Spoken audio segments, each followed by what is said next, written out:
After today's episode, traffickers are going to hate us, because today we're giving away all their secrets.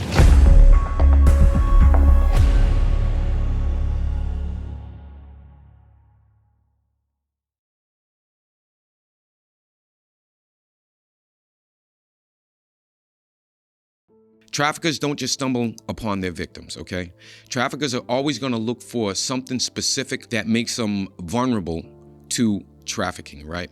So I'm going to give you the four main categories traffickers use to target their victims, right? So we're going to start with the first one. And the first one, number one, is emotional vulnerability. What they'll do is they'll try to find folks that they know are vulnerable. Some of those folks are like teens. They'll look at teens with low self-esteem. They're going to look at individuals seeking validation or affection. That's your social media stuff. People looking for the likes and stuff like that. They're going to look at people that are going through breakups, somebody who has a family conflict, or you may just be somebody who's a lonely person, right? They're going to look at those vulnerabilities and then they're going to exploit them. Number two is economic vulnerability. They're going to look for somebody who's struggling financially, right? They're going to look for somebody who's a youth who's maybe looking for a job, right? And of course, they're going to probably try to victimize runaways who need shelter or need food, okay? They're going to try to meet those needs. And then once those needs are met, it's going to turn into exploitation. The next one is, and this is very important to parents, this is your social vulnerability. They're going to look for kids who feel misunderstood. Maybe kids are different. They might dress different. They might look different. You know, when they're at school, they might be like scrutinized because they are different. They're going to look for kids without strong support networks, because know that a trafficker and a pimp, what they want to do is they want to isolate their victims, right? So they don't want you talking to your friends. They don't want you talking to your family.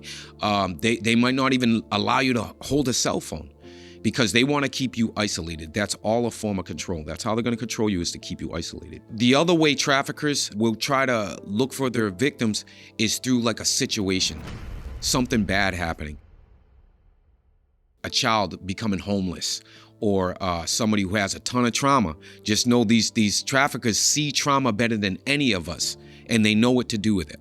There's folks who have immigration challenges, right? If they have an immigration challenge, like I said, the folks being smuggled and they don't have choice or freedom of movement, then they're perfect for a trafficker's recruitment, right? So now, once the trafficker, he knows what he's looking for, where does he find it?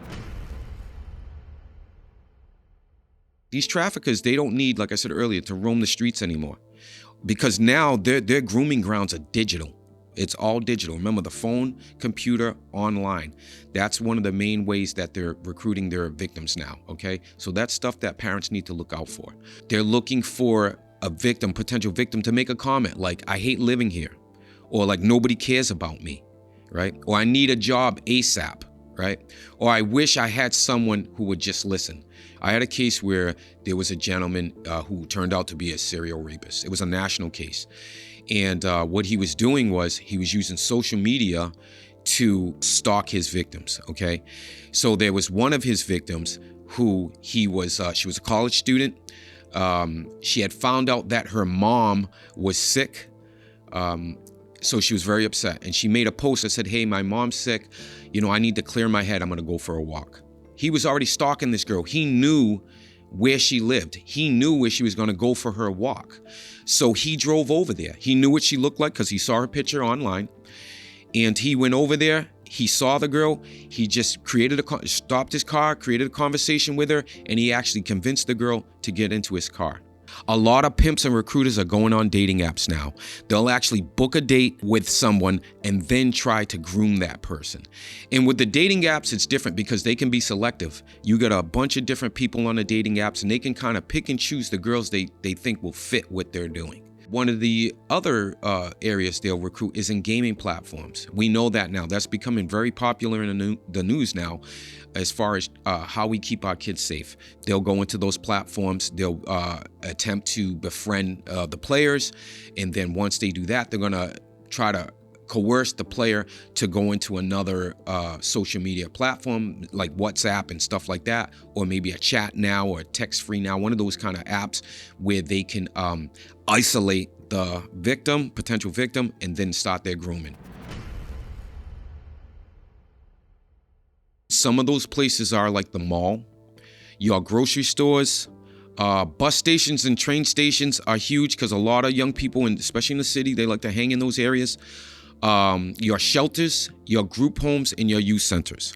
Sometimes these pimps will use a peer to recruit their victims, somebody the victim's own age, right? And they do that in group homes. In group homes, they do a great job. They try as hard as they can to help folks, but there are certain challenges that they have. And one of them is these pimps putting girls into the group homes to recruit new victims. I've had many experiences with that exact technique being used by the trafficker. They'll put girls in the group homes with the purpose of those girls recruiting other victims, okay? They're not always looking for someone to grab. Sometimes they're just looking for folks to talk to, because that's where it all starts. It starts with that initial conversation. So now I just want to explain to you like how they do it, like how they make their first move, right? How the trafficker is going to initially approach somebody.